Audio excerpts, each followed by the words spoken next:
This video will guide you through installing the SmartLog Pro Web Manager software. We encourage referring to the user guide for the basic requirements and full installation instructions, as well as contacting the Emit factory for remote support.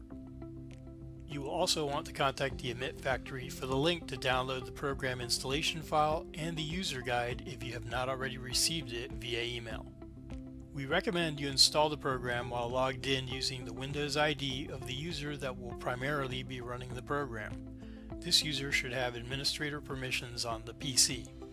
An important thing to note is that the SmartLog Pro Web Manager will not run in Internet Explorer. You have to use Microsoft Edge, Chrome, Firefox, or other current web browser to run it.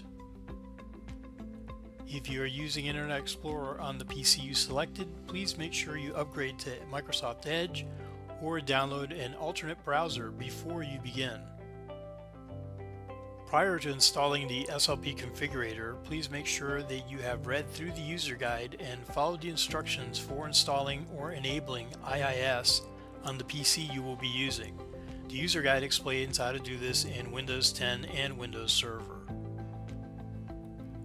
In the user guide, you will find a link to the Microsoft URL Rewrite Module 2.0 for IIS. You can click on the link that we provide to open up the web page to it. And from there, you may click to download the file and install the extension. Going back to the guide, you will also find a link to the Microsoft SQL compact database, and once again you can click on the link to be taken to that page, and it has the option there for you to download and install it as well. The SLP configurator is the application used for the installation, configuration, and maintenance of the program. Emit customer service will have provided you with a link to the file, or you may contact them to obtain it. The name of the file is configsetup.msi. Once you have downloaded it, you want to go ahead and run it and install it, as I'm going to show now. As you can see here, I've already downloaded the file and placed it on my desktop. You can just double click on it to run it. The installer will guide you through the steps. Click Next. You can utilize the default folder.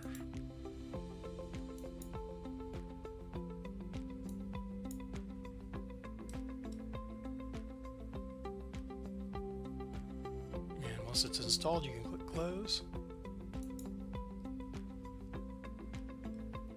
The installation will create a shortcut for you. So you can go ahead and double click on it to open up the program. Once you open up the SLP configurator, you will want to install the backend first and then the manager. To install the SLP backend, you'll want to go here, and you'll want to enter in the installation folder.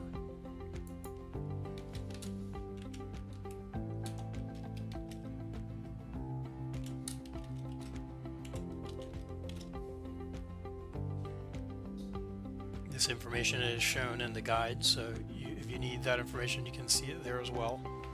The port is going to be 17200 by default, and you should only change that if that particular port is not feasible for some reason.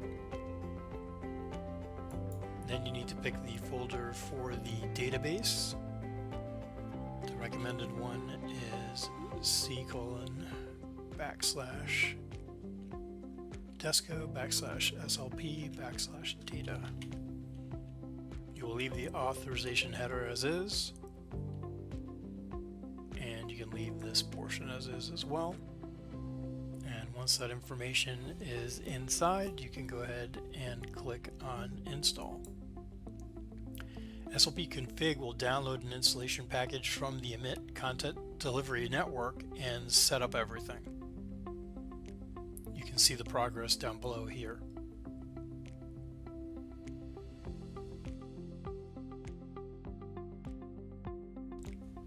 Once the installation is done, you can click on the root link that's provided here to verify that everything is fine. it works correctly, your browser should open up a web page containing some text information.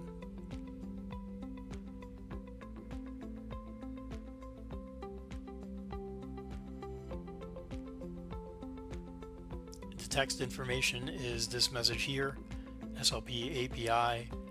It'll have the 2020 date and the word desco, and that lets me know that the installation was done correctly.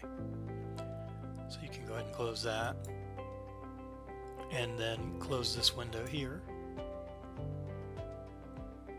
and then you can go ahead and move on to installing the manager portion. For the folder, you will want to use the default here as well, which is C:\desco /SLP /admin. That's the default. The port number, once again, it's 17205 here, and you should not change that unless it's not feasible for some reason. The API root is going to appear automatically.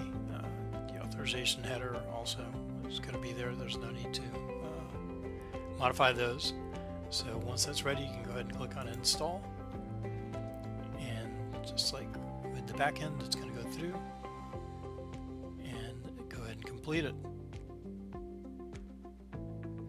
Once the installation is done, you can click on the root link to verify that everything is correct. The browser should take you to the SLP Manager login page, just like this, and you will see a message for your username and password. You may simply use the username and password desco in order to log in with the defaults, and that will take you to the main splash screen of the software. Once on the screen, you'll see that there will be messages about the software not being licensed. In order to activate your software, you'll need to click on this key here, and that will bring up the SLP activation screen, and you can send this product ID to us at the Emmet Factory, and we can provide you with the activation key for the software.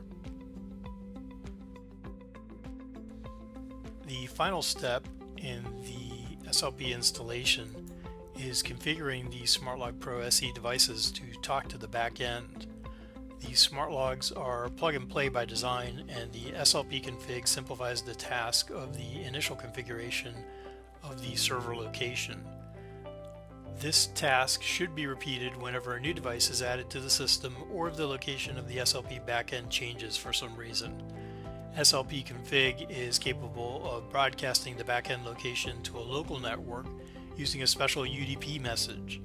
All connected SmartLogs that are active will automatically pick up the message, acknowledge, and configure their backend location. Please note that the SmartLog Pro SE units must reside on the same subnet as the server hosting the data for the initial configuration of the server location.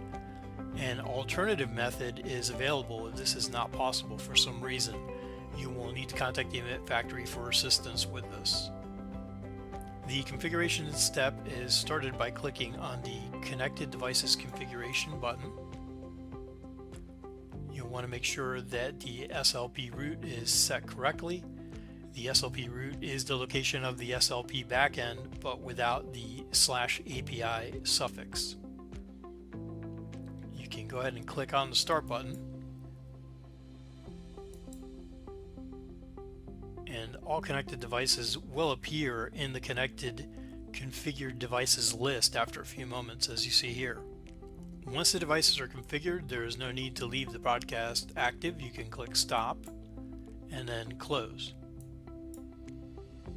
You can then navigate to the web page for the SmartLog Pro Web Manager via your browser. Once you have activated it with the license key, every connected SmartLog will communicate with SLP and reveal its presence. If it doesn't exist yet in the system, it will show along with its serial number in the Unknown Devices section in the SmartLog Pro Manager's main dashboard, as shown here.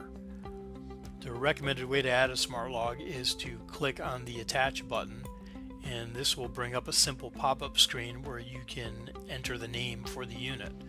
The SmartLog will get a default configuration which can be fine-tuned in the Administration SmartLog section after the fact.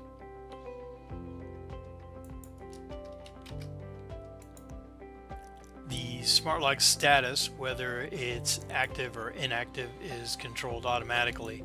Whenever a device is connected, it will be active, that's shown here in green, and if it's not connected, it will show as inactive on this screen. For further information on software training, updates, and communication between the software and the testers, please contact the Emit Factory.